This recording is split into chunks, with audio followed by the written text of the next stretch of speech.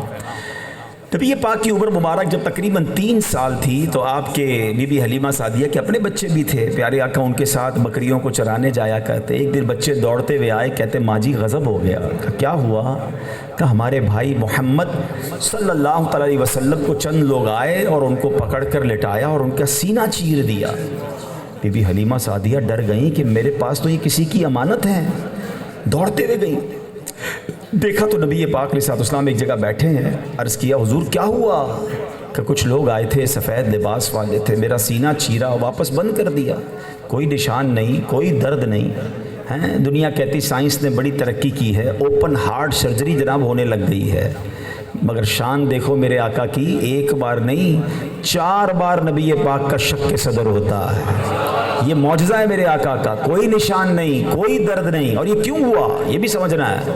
پیارے آقا کا 4 بار شق صدر ہوا۔ علماء نے بڑی پیاری اس کی توجیحات بیان کی۔ پہلا ہوا تقریباً 3 سال کی عمر میں، کیونکہ بچپن میں بچہ شرارتوں کی طرف جاتا ہے نا، تو نبی پاک کے سینے کو کھول کر فرشتوں نے نور داخل کیا تاکہ بچپن کی شرارتوں سے میرے آقا محفوظ رہیں۔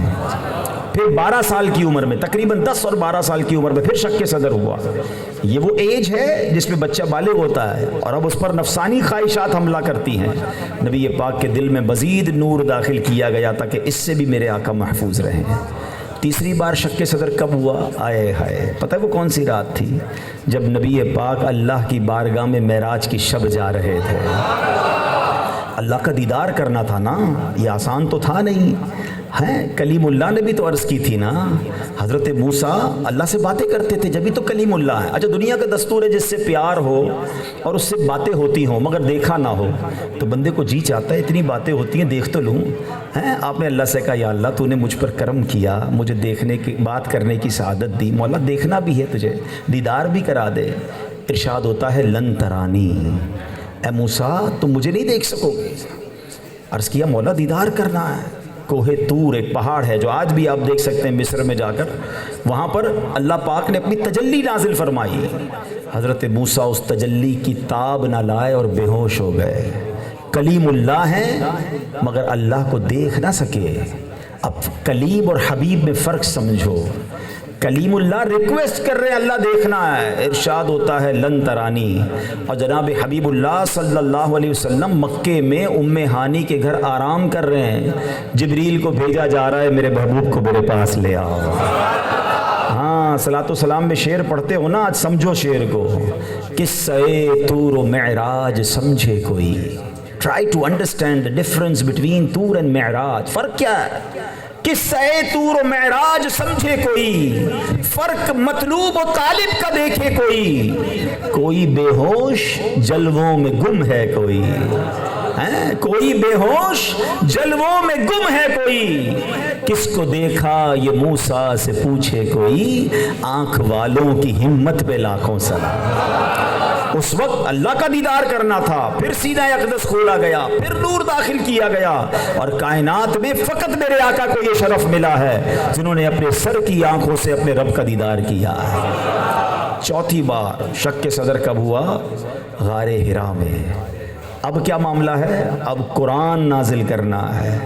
ہاں قرآن پڑھو تو پتہ چلے نا، قرآن خود کہتا ہے اگر اس قرآن کو ہم کسی پہاڑ پر نازل کرتے تو وہ ریزہ ریزہ ہو جاتا ہے۔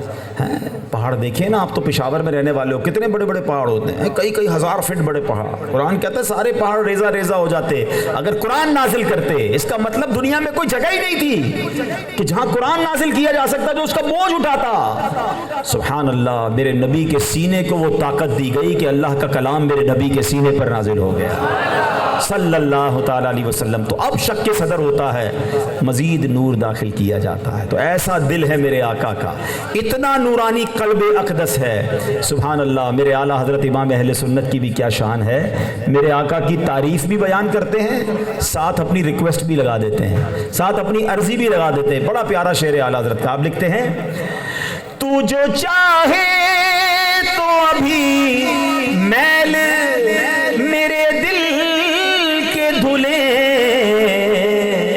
کہ خدا دل نہیں کرتا کبھی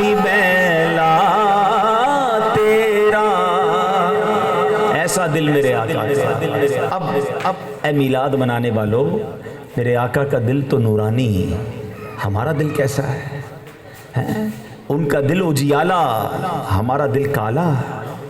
مسلمانوں کے لیے تکبر، حسد، غیبت، بدگمانی، انتقام نہیں میرے پیارے اسلامی۔ جس نبی کے امتی ہونا، یقیناً ان کی نعت خوانی کرنی چاہیے، یقیناً ان کا میلاد بنانا چاہیے، مگر اس مہینے میں تو زیادہ ان کی سیرت پر عمل کرنے کی نیت کرنی ہے نا۔ میرے آقا تو وہ ہیں کہ دشمن آ جائے تو چادر بھی بچھا دیتے ہیں، گالیاں دیتا ہے کوئی تو دعا دیتے ہیں۔ ہم ایسے ہیں، ہم تو دشمنی پال کے بیٹھے ہیں، چھوڑوں گا نہیں، موقع ملے بس انتظار میں ہوں۔ نہیں میرے پیارے اسلامی، نبی پاک نے خون کے پیاسوں کو معاف کیا، ہم اپنے رشتہ دار کو معاف کرنے کے لیے تیار نہیں ہیں، ہم اپنے پڑوسی کو معاف کرنے کے لیے تیار نہیں ہیں، ہم اپنے ملازم کو معاف کرنے کے لیے تیار نہیں ہیں۔ ہم تو جناب ایک گالی کوئی دے اس کو کہتے ہیں میں بتاتا ہوں اب میں کون ہوں، اور واقعی بتاتے ہیں کون ہے، کیونکہ اس سے زیادہ گالیاں دیتے ہیں۔ یہ ایک عجیب فینومینا لوگوں میں چلا ہوا ہے، لوگ کہتے ہیں جناب ہم شریفوں کے ساتھ شریف ہیں، بدماش کے ساتھ بدماش ہیں۔ مجھے آج تک سمجھ نہیں آیا کون سا بٹن لگا ہوا ہے آپ کے اندر کہ جب شریف آتا ہے تو آپ شریف ہوتے ہیں، بدماش آتا ہے بدماش ہو جاتے ہیں۔ او بھائی، شریف آدمی شریف کے ساتھ بھی شریف ہوتا ہے، بدماش کے ساتھ بھی شریف ہوتا ہے، تبھی تو بدماش سدھرے گا نا۔ تو اگر جس نبی کے امتی ہونا، میں تو ان کے دل اقدس کی بات کر رہا ہوں، اپنے دل کو ستھرا کر لو، اپنے دل کو پاک کر لو۔ یہ حسد جو ہے نا، اس نے تو برباد کر دیا نا ہمارے معاشرے کو۔ اور حسد وہ گناہ ہے جس کے بارے میں میرے آقا فرماتے ہیں حسد نیکیوں کو ایسے کھا جاتا ہے جیسے آگ لکڑی کو کھا جاتی ہے۔ کتنا بد نصیب ہے وہ شخص جو روزے بھی رکھے، حج بھی کرے، نمازیں بھی پڑھے، صدقہ بھی دے، اور حسد کر کے اپنی نیکیوں کو خود ہی آگ لگا دے۔ نہ کریں ایسا۔ کیوں پرابلم ہے کسی کی ترقی میں؟ اچھا، حسد کی تعریف کیا ہے؟ تعریف یہ ہے کہ کسی بندے کو کوئی نعمت ملے، شہرت ملے، عزت ملے، دولت ملے، تو دل میں تمنا یہ ہو کہ اس سے چھن کر مجھے مل جائے۔ اچھا، اس سے چھن کر نہ ملے تو کم از کم اس کی برباد ہو جائے۔ یہ حسد، یہ جہنم میں لے جانے والا کام ہے۔ اچھا، لوگ کہتے ہیں ہم تو حسد نہیں کرتے، حالانکہ یہ حسد اتنا پھیل گیا ہے کہ اگر کوئی بیچارہ نیا گھر لینا کہ ذرا آئیے گا میرے گھر میں، دعوت ہے آپ کی، نیا گھر لیا ہے، جائیں گے بریانی بھی کھائیں گے، باہر نکل کر کہیں گے 2 نمبر کے پیسے سے لیا ہے۔ نئی گاڑی لے آؤ یار، ذرا گاڑی دکھانی ہے، سارے دوست کہیں گے آئس کریم تو کھلاؤ، جا کے آئس کریم بھی کھا کے آئیں گے، گاڑی سے اتر کے کہیں گے یہ سود کے پیسوں سے گاڑی لی ہے۔ آپ سوچیں یار کتنا گندا دل ہے۔ اللہ کسی کو ترقی دے رہا ہے، تمہیں تکلیف ہو رہی ہے۔ اچھا، جو حسد کرتے ہیں نا، ایکچولی سمجھے میری بات، وہ اپنے ہی نقصان کرتے ہیں، کسی کا کوئی بگاڑ نہیں سکتا۔ ہاں، جس کے نصیب میں اللہ نے عروج لکھا ہے اس کو مل کر رہے گا، جس کے نصیب میں اللہ نے عزت لکھی ہے اسے مل کر رہے گا، دولت لکھی اللہ دے رہا ہے نا۔ وَتُعِزُّ مَن تَشَاءُ وَتُذِلُّ مَن تَشَاءُ بِيَدِكَ الْخَيْرُ۔ اپنے ہی سکون برباد کرتے ہیں۔ کئی لوگ کہتے ہیں یار نیند نہیں آتی، بہت سوچتا رہتا ہوں، چیک کرو کہیں حسد تو نہیں ہو گیا۔ حسد کرنے والے کو نیند نہیں آتی کیونکہ اللہ اسے ترقی دے رہا ہوتا ہے، تمہیں جلن ہو رہی ہوتی ہے۔ نکل جائیں اس سے، دل صاف کر لیں۔ اچھا، حسد کرنے والا ایکچولی نا اللہ پر اعتراض کرتا ہے۔ ہاں، یہ ہے، اسی لیے بڑا گناہ ہے۔ ذرا مل کر مجھے جواب دیں گے، دولت دینے والا کون ہے؟ عزت دینے والا کون ہے؟ شہرت دینے والا کون ہے؟ خوبصورت بنانے والا کون ہے؟ اچھی اولاد دینے والا کون ہے؟ اولاد کے اچھے رشتے کروانے والا کون ہے؟ سب اللہ دے رہا ہے۔ پھر تمہیں پرابلم کیا ہے؟ اللہ ہی دے رہا ہے نا اسے۔ اس کا مطلب بندہ اللہ پہ آرگیومنٹ کرتا ہے، اے اللہ اسے کیوں دیا، مجھے کیوں نہیں دیا؟ آج میں آپ کو حسد ختم کرنے کا ایک بڑا لاجیکلی فارمولہ بتا دیتا ہوں، اگر یہ سمجھ جاؤ گے نا تو آپ انشاءاللہ نکل جاؤ گے اس سے۔ مثال دیتا ہوں، یہ بھائی کھڑے ہیں، میں ان کے ہاتھ میں 50,000 روپے دوں، 1000 کے نوٹ، کہ یہاں سے شروع کریں، سب کو 1000 بانٹیں۔ اچھا، یہ بانٹنا شروع کر دیں تو جو ادھر بیٹھے نا فوراً سمجھ جائیں گے یار عبدالحبیب بھائی نے 50,000 دیے ہیں، یہ تو وہاں پہنچتے پہنچتے ہی ختم ہو جائیں گے، ہماری تو باری نہیں آنی۔ تو پھر کیا ہوگا؟ کچھ لوگ یہاں سے کھڑے ہوں گے، بیچ سے جمپ لگائیں گے اور ان کے ختم ہونے سے پہلے نوٹ لینے کی کوشش کریں گے۔ ایسا ہی ہے نا بھائی، پتہ ہے 50,000 ہیں تو ہم لوگ تو زیادہ ہیں۔ بالکل ٹھیک ہے، آپ کی بات سمجھ آتی ہے۔ اب میری بات بڑا غور سے سننا، ان کے پاس لمیٹڈ پیسے تھے اور بندے زیادہ تھے، اس لیے آپ کو یہ خیال آیا کہ ختم ہونے سے پہلے لے لوں، اس کو نہ ملے مجھے مل جائے۔ مگر میرے رب کے پاس تو لمیٹڈ خزانے نہیں ہیں نا، جب سے کائنات بنی ہے وہ بانٹ رہا ہے۔ ارے جو رب اسے دولت دے سکتا ہے وہ تمہیں بھی دے سکتا ہے، جو اس کو عزت دے سکتا ہے وہ تمہیں بھی دے سکتا ہے۔ کہو نا اللہ سے، اللہ اسے اور دے، مجھے بھی عطا فرما دے۔ حسد کائے کو کرنا ہے کہ اس کا چھن کے مجھے ملے، اس کا تباہ ہو کے مجھے ملے، یہ نیت ہی بری ہے، تمہیں ملنا بھی نہیں ہے، تم بے چین بھی رہو گے، اس کا بگڑے گا بھی کچھ نہیں، تمہاری نیکیاں بھی برباد ہو جائیں گی۔ اللہ سے دعا کرو میرے مولا میرے بھائی کو اور دے دے، کریم تیرے خزانے بھرے ہیں، مجھے بھی دے دے، اللہ اس کو عزت دی، اس کو اور عزت دے۔ جلنا کیوں ہے؟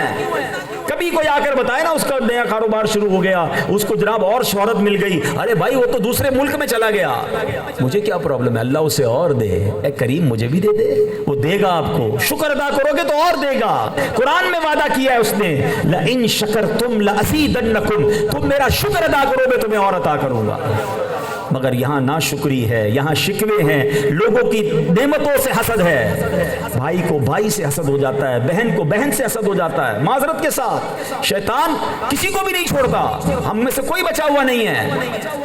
ہم سب کو یہ دیکھنا ہے کہ اگر کسی کو عزت ملی ہے اسے اللہ دے رہا ہے، اللہ اسے اور عزت دے، اسے اور عروج دے، کریم مجھے بھی دے دے۔ تو اللہ کرے کہ میری بات سمجھ آ جائے، حسد سے نکل جائیے، دل کو صاف کرو۔ ایک طرف تو کیا دعا کرتے ہو، یا اللہ میرا سینہ مدینہ بنا دے، یہ دعا ہے نا، جس کے دل میں تکبر ہے اس کا سینہ مدینہ بنے گا؟ انتقام ہے، بدگمانی ہے، کینہ ہے، نہیں، ان گناہوں سے سینے کو صاف کرو، مدینے والے کی ایسے نگاہ پڑے گی کہ تمہارا سینہ مدینہ بن جائے گا۔ اللہ کریم مجھے اور آپ کو نبی پاک کے اجیالے دل کے صدقے ستھرا دل نصیب فرمائے، غیبت سے بچا لے، تکبر سے بچا لے، حسد سے بچا لے، بدگمانی سے بچا لے، مسلمانوں کا بھلا سوچنے والا بنا دے۔ ایک جملہ یاد کر لو، اگر آج کے بیان میں یاد کر جاؤ گے زندگی بھر کام آئے گا، سب کا بھلا سب کی خیر، سب کے بھلے میں اپنی خیر۔ ذرا دہرا لو مل کے، سب کا بھلا سب کی خیر، سب کے بھلے میں اپنی خیر۔ بس آپ کو یا اللہ سب کا بھلا کر، سب کی خیر کر، جب اس کا بھلا ہوگا اللہ تمہارا بھی بھلا کر دے گا۔ اچھا سوچو، لوگوں کے لیے پازیٹیو سوچیں۔ اللہ کریم مجھے اور آپ کو اچھا بنا دے۔ آخر میں عرض یہ ہے کہ یہ پیاری باتیں دعوت اسلامی کے اس پیارے سنتوں بھرے ماحول میں سکھائی جاتی ہیں، آپ بھی اس ماحول سے وابستہ رہیں۔ دعوت اسلامی کا فیضان مدینہ ماشاءاللہ ہمارا پشاور میں موجود ہے، گلبرگ ٹاؤن میں، صدر گلبرگ ٹاؤن میں ہر جمعرات کو وہاں اجتماع ہوتا ہے، وہاں تشریف لایا کریں۔ ایسے مزید بیانات سننے ہوں تو آپ مدنی چینل دیکھا کریں، انشاءاللہ مزید بیان سنیں گے، ہمارا دل بھی صاف ہو جائے گا۔ اپنے بچوں کے ساتھ، اپنی فیملی کے ساتھ دیکھیں، اس سے فرق پڑے گا۔ اور جب موقع ملے کراچی آئیں تو دعوت اسلامی کے مدنی مرکز فیضان مدینہ کو بھی وزٹ کریں۔